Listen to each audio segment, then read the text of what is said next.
बिस्मिल्लाहिर्रहमानिर्रहीम, अस्सलाम वालेकुम। बेटा, हमने लास्ट टॉपिक डिस्कस किया था फोटोइलेक्ट्रिक इफेक्ट का। आज हम डिस्कस करेंगे कॉम्पटन्स इफेक्ट।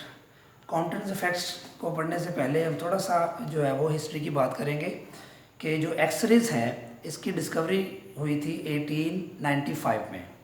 तो 1912 में जो है मैक्स बॉर्न एक साइंटिस्ट था जिसने इसकी वेव नेचर को इस्टेब्लिश किया था, क्योंकि उसने एक एक्सपेरिमेंट से इसके डायफ्रैक्शन पैटर्न को ऑब्जर्व किया था।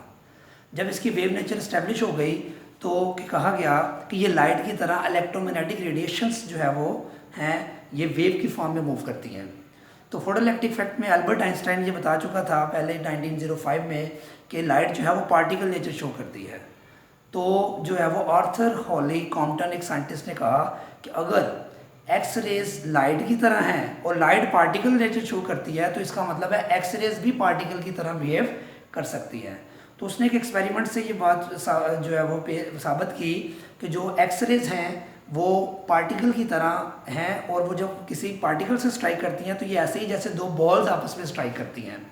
तो उनकी जो स्ट्राइकिंग है उसको जो है उसने ये जैसे फॉर एग्जांपल आप देखें ये एक्सरेज हैं, जब ये इसी डेस्टिनेशन इलेक्ट्रॉन से स्ट्राइक करती हैं तो इलेक्ट्रॉन जो है वो इस तरफ स्कैटर हो गया है, फोटॉन इस तरफ स्कैटर हो गया है।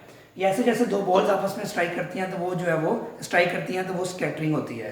तो इस स्कैटरिंग से जो है इस स्कैटरिंग को बेटा हम कॉम्पटन स्कैटरिंग या कॉम्पटन इफेक्ट भी कहते हैं।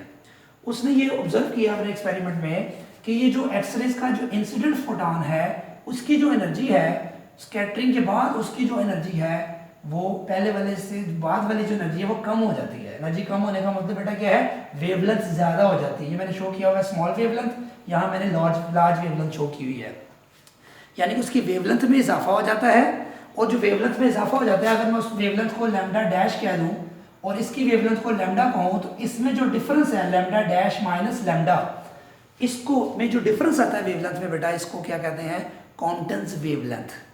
ये जो डिफरेंस कितना आता है और इसको ऑब्जर्व हम कैसे करेंगे और इसकी मैथमेटिकल स्टेप्स क्या हैं और ये किस पे डिपेंड करती है, तो बेटा ये स्कैटरिंग एंगल पे डिपेंड करती है, थीटा। ये स्कैटरिंग एंगल 0 है, 45 है, 90 है, 180 है। ये स्कैटरिंग एंगल कितना होगा, इसके जो केसेस क्या हैं वो हम बाद में एंड पे डिस्कस करेंगे। इसके जो मैथमेटिकल स्टेप्स हैं हम उसकी तरफ चलते हैं कि ये इंसिडेंट फोटॉन की एनर्जी है, ये आफ्टर स्कैटरिंग उसकी एनर्जी कम हो गई है। ये इंसिडेंट जो इलेक्ट्रॉन है जब स्टेशनरी पोजीशन उसकी एनर्जी है, आफ्टर स्कैटरिंग उसकी एनर्जी कितनी है, mc²।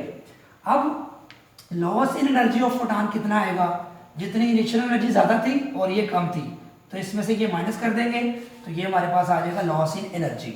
वो जो फोटॉन की एनर्जी कम हो गई है बेटा वो कहाँ गई है, वो इलेक्ट्रॉन को मूव करवाने में इस्तेमाल हो गई है, यानी कि वो इलेक्ट्रॉन ने एनर्जी गेन कर ली है। तो gain in energy of electron कैसे आएगा, mc² माइनस m0c²। ये बाद वाली है ये पहले वाली है, तो इसमें से माइनस करेंगे तो ये जो है वो gain in energy of electron आ जाएगा। और आपने पढ़ा है law of conservation of energy कि loss in energy by photon is equal to gain in energy by electron. तो ये दोनों इक्वेशंस को हम कंपेयर कर देंगे, इक्वल कर देंगे। यहाँ से h की वैल्यू क्या आएगी, उधर जाके प्लस हो जाएगा, ये माइनस है, इधर से माइनस है तो उधर जाके बेटा ये क्या हो जाएगा, प्लस हो जाएगा। उसके बाद आपने पढ़ा होगा law of conservation of momentum. Law of conservation momentum क्या है कि बिफोर स्ट्राइकिंग फोटॉन और इलेक्ट्रॉन का जो मोमेंटम है आफ्टर स्ट्राइकिंग उनका मोमेंटम दोनों का जमा करके क्या होगा, सेम होगा। लेकिन वेक्टर जब हम मोमेंटम की बेटा बात करेंगे तो मोमेंटम एक वेक्टर क्वांटिटी है, जबकि एनर्जी एक वेक्टर क्वांटिटी नहीं थी, ये आपने फिजिक्स में पढ़ा होगा।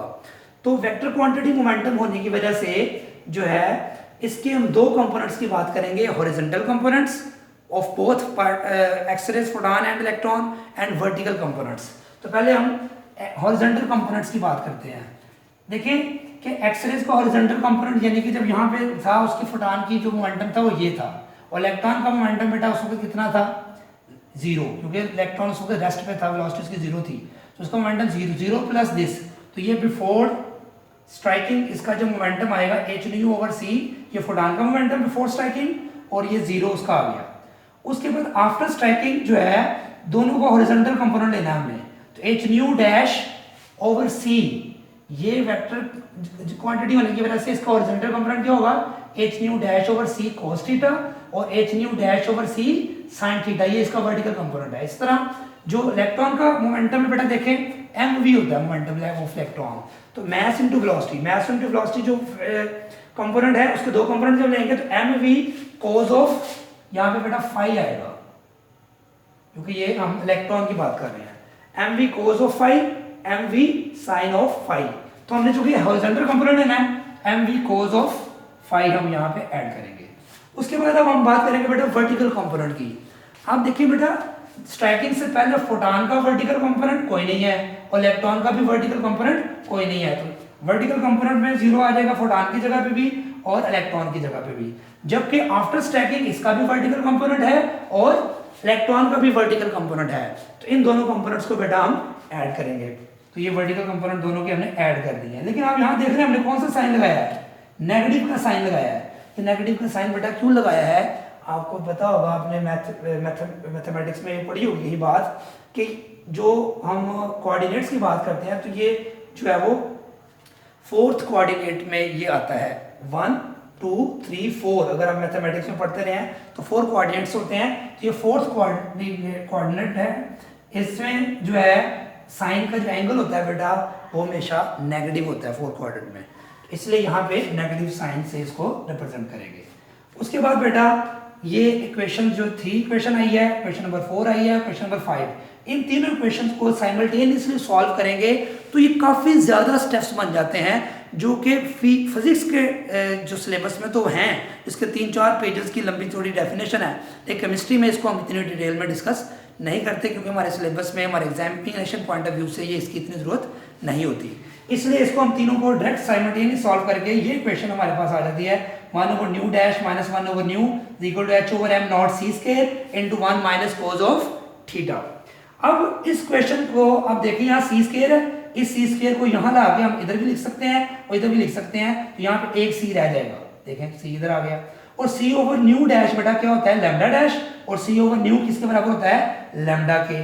जो बात हमने शुरू में डिस्कस की थी कि लैम्डा डैश और लैम्डा का हमने डिफरेंस निकालना है, कितना चेंज आता है उसकी वेवलेंथ में, जिसको हमने कॉम्पटन्स वेवलेंथ कहा था। अब ये डिफरेंस देखिए बेटा कितना आ गया, h/m0 c into 1 minus cos of theta. ये जो लैम्डा डैश माइनस लैम्डा है इसको कहते हैं इंक्रीज इन वेवलेंथ। और ये इंक्रीज इन वेवलेंथ जिसका नाम हमने कॉम्पटन्स वेवलेंथ भी रखा है बेटा, किस पे डिपेंड करता है, मैंने बताया था एंगल ऑफ स्कैटरिंग थीटा। तो इसके लिए डिफरेंट केसेस हैं। अगर हम थीटा 0 पुट करते हैं तो cos ऑफ 0, यहाँ पे cos ऑफ 0 बेटा क्या आएगा, 1 होता है, 1 माइनस 1 0, तो ये 0 आ जाएगा। इसका मतलब lambda dash is equal to lambda, इसका मतलब कोई स्कैटरिंग नहीं होगी और लैम्डा डैश सेम रहेगा। ठीक हो गया। अगर थीटा 90 कर रहे हैं तो 90 cos ऑफ 90 बेटा क्या होता है 0, तो 1 माइनस 0, तो यही आंसर आ जाएगा। तो इसको हम बोलते हैं कॉम्पटन्स वेवलेंथ। तो अगर हम थीटा 180 देते हैं बेटा तो हमारे पास cos ऑफ 180 माइनस 1 होता है, तो माइनस ऑलरेडी फॉर्मूले में मौजूद है, तो माइनस माइनस क्या हो जाएगा बेटा, प्लस 1 प्लस 1 हो जाएगा 2h/m0 c। और बेटा जब 180 एंगल होगा उस वक्त जो वेवलेंथ आएगी, जो कॉम्पटन्स वेवलेंथ आएगी, यानी कि लैम्डा डैश माइनस लैम्डा का जो डिफरेंस आएगा, जो इंक्रीज इन वेवलेंथ आएगा वो बेटा वो मैक्सिमम वेवलेंथ होगी। ठीक है, इसको हम कहते हैं कॉम्पटन्स वेवलेंथ। इस कॉम्पटन्स इफेक्ट के एक्सपेरिमेंटल एविडेंस या प्रूफ के बाद 1927 में जो साइंटिस्ट था हॉली कॉम्पटन, उसको बेटा नोबेल प्राइज़ मिला था। और इससे भी जो है वो लाइट एक्सरेज की जो है वो पार्टिकल नेचर जो है वो वेरीफाई होती है, प्रूफ होती है। तो मुझे उम्मीद है कि आपको ये सारा समझ आ गया होगा। इसमें कोई प्रॉब्लम हो तो आप डिस्कस कर सकते हैं। अल्लाह ताला मुझे और आपको तमाम जिस्मानी और रूहानी बीमारियों से महफूज रखे, आमीन सुमा आमीन। अब इसका आप एक स्क्रीनशॉट ले लें ताकि जब आप नोट करेंगे तो फिर इसको बाद में नोट करना है, पहले आपने पूरा लेक्चर सुनना है, सुनते वक्त नोट नहीं करना। अस्सलाम वालेकुम।